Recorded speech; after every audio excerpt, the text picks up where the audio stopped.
शकुंतला देवी का एक भरा पूरा परिवार था जिसमें उसके 2 बेटे 2 बहुएं, एक बेटी एक पति और जिसमें से बड़ी बहू के 2 बच्चे थे। वो थोड़ी कंजूस किस्म की भी थी। बढ़ते सब्जियों के भाव देख इतने बड़े परिवार का पेट पालना अब उसके लिए बड़ा मुश्किल होता जा रहा था। आग लगी इन सब्जियों के दाम को जो दिन पर दिन बढ़ते जा रहे हैं। अब ऐसे में इतने बड़े परिवार का पालन पोषण करना कोई आसान काम नहीं है। आलू, प्याज, गोभी, बैंगन, फली, सीताफल सब कितना महंगा हो गया है। ऊपर से इस घर में सबके अलग अलग नखरे, किसी को ये नहीं खाना, किसी को वो नहीं खाना। अब बताओ इतनी महंगी सब्जियां लाने में कितने पैसे खर्च हो जाते हैं। ओफो माँ जी, अब हमें रोज रोज सब्जियों के दाम बताने से मंडी में उनके दाम कम तो नहीं हो जाएंगे ना? दाम तो वही रहेंगे ना। खैर, अब ये बताइए खाने में क्या सब्जी बनाओ?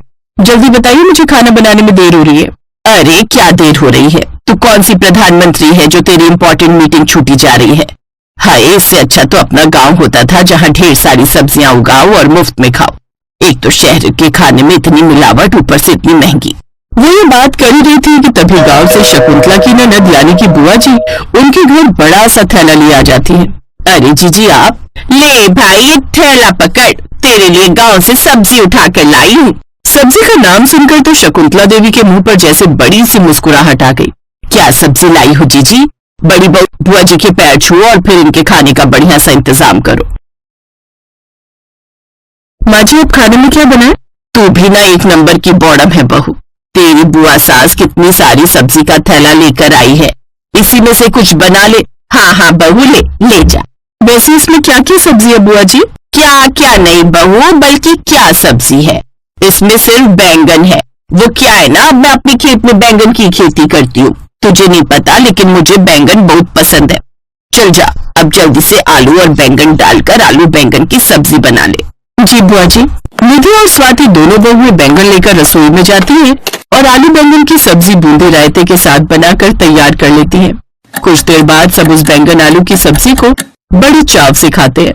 वाह, गाँव की सब्जी की बात ही अलग है, मजा आ गया। सच में बुआ जी? सच में आपके खेत की सब्जियों में ना जीजी बड़ा ही स्वाद है। हाँ, तो दिन रात मेहनत करती हूँ अपने खेतों में। 2 दिन बुआ वहाँ रहती है, जिसके बाद वो वापस गांव लौट जाती है और फिर उसी शाम। माँ जी, अब आज खाने में क्या बनाऊं? क्या बनाऊं मतलब? जीजी इतने सारे बैंगन लाई है, वो सड़ाने के लिए थोड़ी लाई है। जा जाकर बैंगन की सब्जी बना ले। क्या फिर से बैंगन? माँ जी, जब से बुआ आई है तब से हम वही सब खाए जा रही हैं। नहीं नहीं, मुझसे तो नहीं खाए जाएंगे। तभी ससुर प्रीतम भी बोल उठता है। हाँ निधि, कल भी तो आलू बैंगन बनाया था, आज फिर से वही बना दिया। अरे बाजार में बाकी सब्जियां मिलना बंद हो गई हैं क्या? कुछ बंद नहीं हुआ है, लेकिन माँ जी का कहना है कि बुआ जी जो बैंगन लाई है वो सड़ाने थोड़ी ना है, इसलिए खराब ना हो जाए, उसी से बचने के लिए माँ जी बार बार ये आलू बैंगन बनाने को ही कहती हैं। हाँ, तो रसोई में क्या बन रहा है क्या नहीं ये सब देखना तुम्हारा काम नहीं है। अब चुपचाप से खाना खाओ और फिर दुकान अपने काम पर जाओ। मेरी बहू को कुछ भी कहने की जरूरत नहीं है।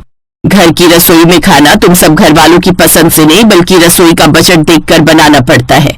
ये बात तुम सब मर्द कान खोलकर सुन लो, और जब तुम लोगों की तनख्वाह बढ़ जाएगी ना, तब आना अपनी डिमांड पूरी करने। बिल्कुल ठीक पकड़ा बाबूजी। सत्यानाश, फिर तो जब तक ये बैंगन खत्म नहीं होते मेरी तो भूख हड़ताल ही समझ लो। और मेरे ये सख्त आदेश है दोनों बहुओं को, जब तक ये सारे बैंगन खत्म नहीं हो जाते तब तक और कोई सब्जी नहीं बनेगी। बाबूजी, कब तक यूं भूख हड़ताल पर रहेंगे? जो बन रहा है चुपचाप खा लीजिए, और आप चिंता मत कीजिए, शाम को मैं आपके लिए आलू बैंगन के अलावा कुछ और बना दूंगी। अब ससुर जी के सामने कोई चारा नहीं था, उन्होंने वो खाना खा लिया इस उम्मीद में कि शाम को कुछ और बनेगा।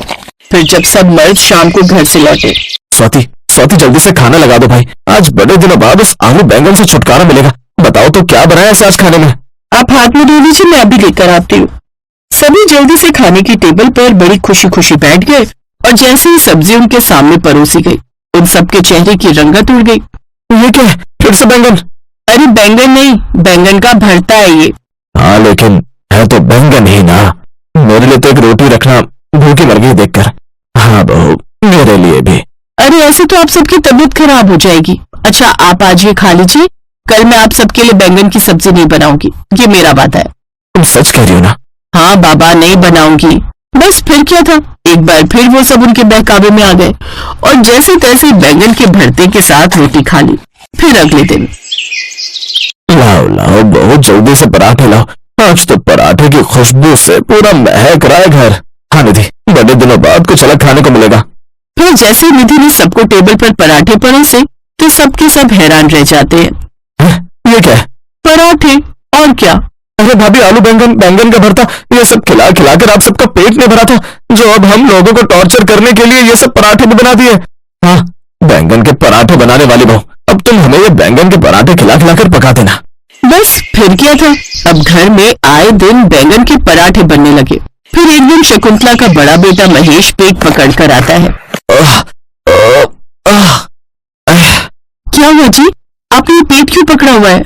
भाग्यवान, डॉक्टर ने कहा है कि ज्यादा बैंगन खाने की वजह से मेरे पेट में पथरी हो गई है और उन्होंने अब मुझे बिल्कुल भी बैंगन खाने के लिए मना किया है। अच्छे से जानती हूँ मैं, ये सब बैंगन से बचने के लिए आपके बहाने हैं। अरे जब आप रेस्टोरेंट में बैठकर बड़े मजे से बाहर खाना खा रहे थे ना, तभी मैंने आपको देख लिया था। मैं किसी काम से बाजार गई थी। अब महेश शर्म के मारे नजरें झुका लेता है। इसका मतलब तूने झूठ कहा। तो वो बेचारा और क्या करता, दिन रात बैंगन खा खा कर हम सब पक चुके हैं। तुम्हारी सब्जी न लाने की कंजूसी की वजह से ना हम सबको ठीक से रोटी भी नसीब नहीं होती। अरे आदमी सारा दिन मेहनत करता है कि घर आकर आराम से खाना खाएगा, लेकिन तुमने तो हमें ये बैंगन खिला खिला कर ही मार डालने का विचार बना लिया है।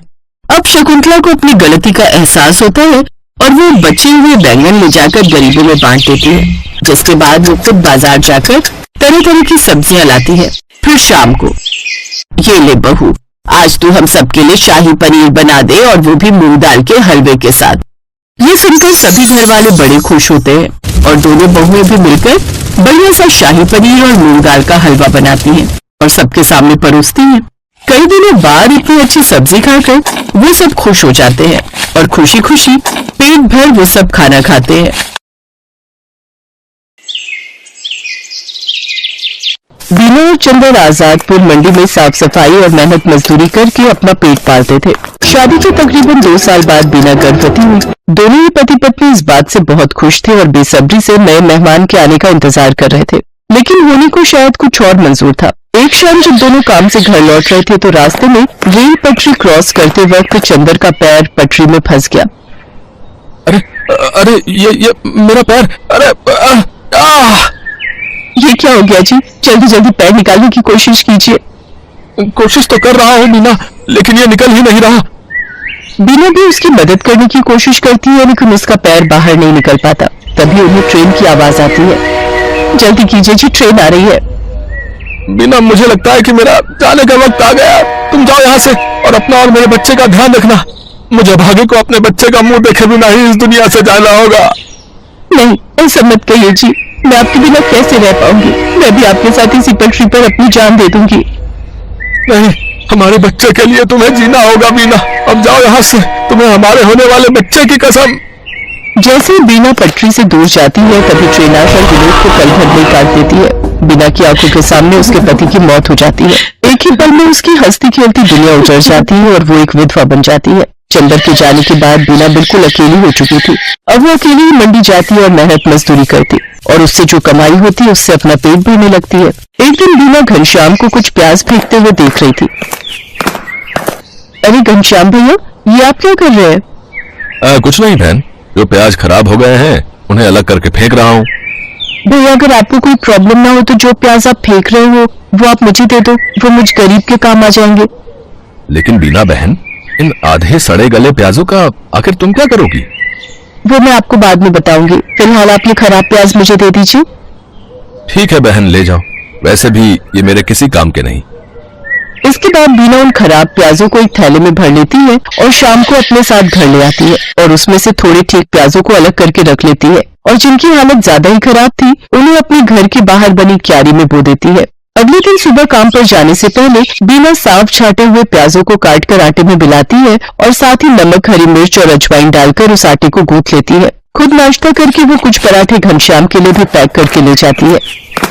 ये लो घनश्याम भैया, आपसे जो कल प्याज लेकर गई थी उनसे मैंने प्याज के पराठे बनाए हैं, जरा आप भी चख कर देखो। रोज दाल चावल खाकर आप बोर हो गए होंगे ना? बीना बहन, हम गरीबों के नसीब में तो दाल चावल और सूखी रोटी ही होती है, भला उससे भी क्या नाराज होना। अच्छा लाओ, तुम इतने प्यार से प्याज के पराठे बनाकर लाई हो तो खाकर देखता हूँ। घनश्याम को बीना के हाथ के बने प्याज के पराठे बहुत पसंद आते हैं। ऐसे ही कुछ समय बीत जाता है। बीना को अब 7वां महीना लग गया था, जिस वजह से वो मजदूरी नहीं कर पा रही थी, जिस वजह से उसके घर खाने पीने की तंगी हो गई थी। ऐसे ही एक रोज जब वो खाना बनाने जाती है तो देखती है कि राशन के सभी डिब्बे खाली हैं। हे भगवान, एक बार को मैं तो भूखी रह लूंगी, लेकिन मेरे अंदर पल रही ये नन्ही जान कैसे भूखी रहेगी। इस हालत में तो कोई मुझे काम भी नहीं दे रहा, अब क्या करूं। हाँ, याद आया, अपनी जमीन में थोड़े प्याज उगाए थे ना, क्यों ना उनको निकाल लूं, वो अब पूरी तरह पक गए होंगे। बीना उन प्याजों को निकालती है और पड़ोस से थोड़ा आटा उधार मांग कर ले आती है। उसके बाद स्वादिष्ट प्याज के पराठे बनाती है। उसके पराठों की खुशबू को सूंघते हुए उसकी पड़ोसन आरती वहां पहुंच जाती है। अरे वाह बीना, तेरे घर से तो बड़ी ही अच्छी खुशबू आ रही है। आखिर क्या बनाया है तूने? कुछ नहीं बहन, ये प्याज के पराठे बनाए हैं। लो, तुम भी खाकर बताओ कैसे बने हैं। वाह वाह वाह, क्या स्वाद है बीना तेरे हाथों में। अरे इतने अच्छे पराठे तो ढाबे वाला भी नहीं बना पाता। मैं तो कहती हूँ तू प्याज के पराठे का एक ठेला लगाकर बेच और पैसे कमा। जब ऊपर वाले ने तुझे इस हुनर से नवाजा है कि तू इतना अच्छा खाना बना लेती है, तो इसका फायदा उठा।